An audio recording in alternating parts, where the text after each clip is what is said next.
Break के बाद आपका स्वागत है। अब खबर राजधानी दिल्ली से, जहां दिल्ली विधानसभा की सुरक्षा में बड़ी चूक का मामला सामने आया है। कुछ ही देर पहले विधानसभा के गेट नंबर 2 से यूपी नंबर की एक कार जबरन अंदर घुसी और कार सवार स्पीकर की कार पर स्याही फेंककर फरार हो गया।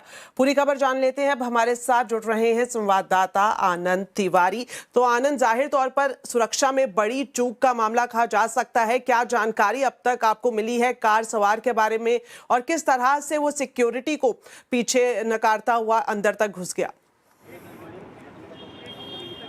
देखिए, पूरी घटना इसी विधानसभा के गेट नंबर 2 की है, जो वीआईपी गेट जिसे कहा जाता है, और यहाँ पर सीआरपीएफ की तैनाती होती है। 2:30 बजे का पूरा वाकया है, जब यूपी सियरा 26A नंबर की जो पीलीभीत नंबर की गाड़ी है, उसमें एक नकाबपोश शख्स जो होता है वो सवार होता है, और इस बैरिकेड को तोड़ते हुए वो सीधे आगे जाके लेफ्ट होता है, जहाँ पर कि स्पीकर का रूम है, और वहाँ पर पोर्च पर वो एक रेड रंग का गुलदस्ता रखता है, और उसके बाद वो 5 मिनट के अंदर ही इसी गेट से वापस बाहर भाग जाता है। और इसके बाद जो है अफरा तफरी मच जाती है। पुलिस की कॉल होती है। दिल्ली पुलिस के तमाम अधिकारी इस वक्त अंदर मौजूद हैं। खुद Delhi police commissioner, special cell के अधिकारी मौजूद हैं। तो एक सुरक्षा में बड़ी सेन इसे आप कह सकते हैं। हालांकि यहाँ पर दिल्ली पुलिस की तैनाती नहीं होती 2 नंबर गेट पे, यहाँ पे सीआरपीएफ की तैनाती होती है। तो ऐसे में सवाल ये उठता है कि 5 मिनट तक एक शख्स अंदर मौजूद था, वो गुलदस्ता रखता है, और उसके बाद वो वहाँ से गाड़ी लेके वापस बाहर निकल जाता है। और अब इस गाड़ी को लेके हाई अलर्ट जारी करा है दिल्ली में। इस गाड़ी की तलाश की जा रही है। पीलीभीत पुलिस से भी लगातार दिल्ली पुलिस संपर्क में है। स्पेशल सेल इस पूरे मामले की जांच कर रही है, ताकि जल्द से जल्द जो गाड़ी है उसको बरामद किया जाए। किन परिस्थितियों में शख्स अंदर घुसा है, ये शख्स कौन है, क्या कोई फरियादी था, किसी बात से वो गुस्से में था, क्योंकि लगातार बम थ्रेट को लेकर भी सचिवालय जो है वो एक तरीके से संवेदनशील हो जाता है। वहाँ पर सुरक्षा को लेकर कई राउंड की चेकिंग हो चुकी है, और ऐसे में अगर कोई गाड़ी बैरिकेड तोड़ते हुए, गेट तोड़ते हुए अंदर घुसती है, तो अपने आप में सुरक्षा में बड़ी सेंध सुरक्षा पर बड़ा सवाल जो है वो खड़ा होता है विधानसभा की। जी, बहुत बहुत शुक्रिया आनंद इस पूरी जानकारी के लिए। चलिए बढ़ते हैं आगे और बात करते हैं चुनावी दंगल की।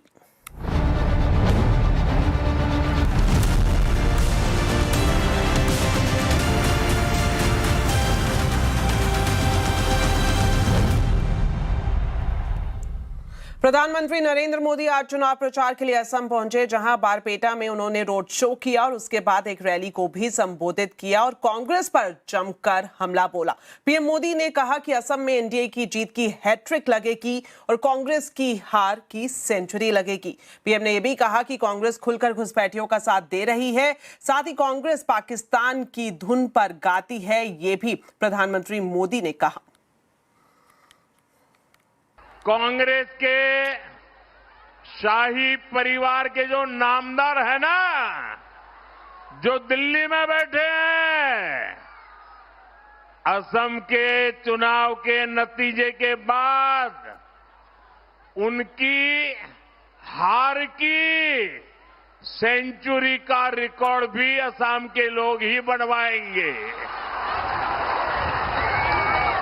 तो बीजेपी की हैट्रिक और शाही परिवार के नामदार की पराजय की सेंचुरी। हमने देखा है कि कांग्रेस ने हमेशा दुश्मनों के एजेंडे को ही हवा दी है।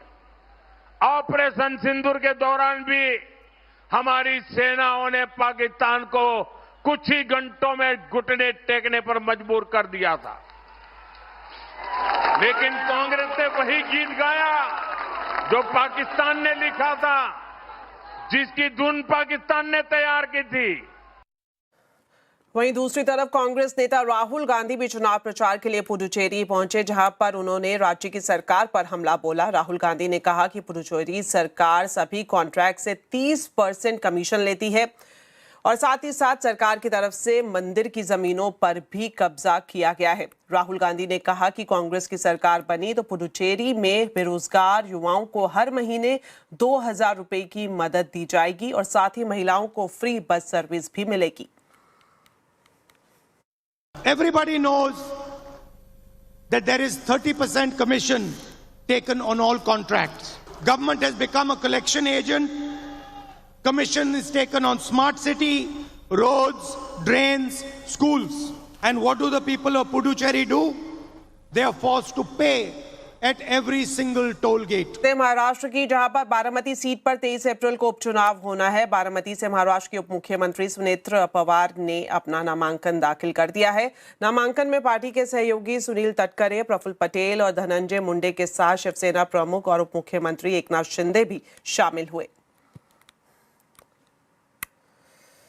खबर अहमदाबाद से, जहां अहमदाबाद नगर निगम ने अनोखी पहल की है। अहमदाबाद में देश का पहला डॉग क्रिमेशन हाउस बनाया गया है, जहां डॉग्स को सम्मानजनक अंतिम विदाई मिल रही है। देखिए।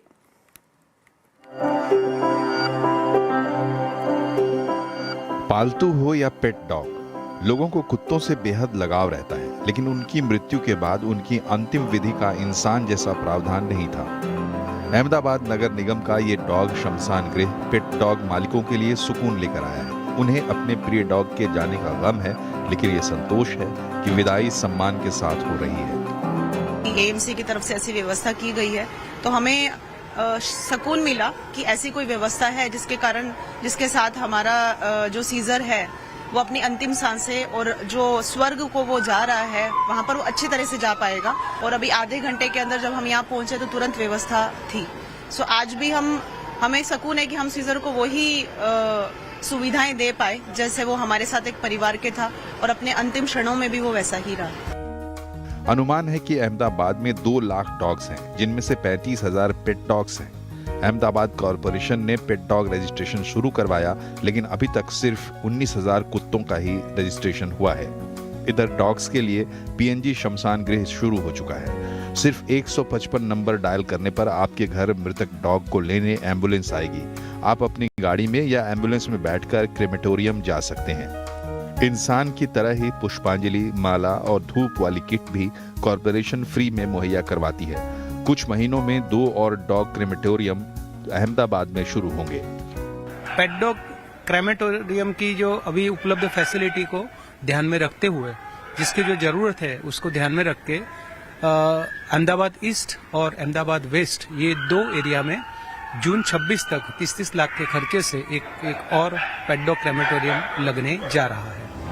सुप्रीम कोर्ट की गाइडलाइंस भी है कि कुत्तों के लिए शमशान गृह की व्यवस्था हो, ताकि मृत्यु के बाद उनकी बॉडी से बीमारी फैलने का खतरा ना हो। वफादारी के प्रतीक डॉग की इस तरह से अंतिम विदाई सद्भावना तो प्रकट करती ही है, साथ ही साथ संभवित महामारी से भी इंसानों को बचाता है। केतन जोशी, अहमदाबाद। चलिए अब आपको बताते हैं आज के कंज्यूमर अड्डा के टॉपिक के बारे में। सीबीएसई ने क्लास 6 से 3 लैंग्वेज फॉर्मूला लागू कर दिया है और 9th और 10th में एग्जाम के 2 लेवल कर दिए हैं। क्या असर होगा इन बदलावों का, जानने के लिए जरूर देखिए आज शाम 5:57 पर कंज्यूमर अड्डा। चलिए इसी के साथ फिलहाल इस बुलेटिन में इतना ही। आप खबरों पर अपडेट रहे, CNBC आवाज से जुड़े रहे हमारे सोशल मीडिया हैंडल्स के जरिए। नमस्कार।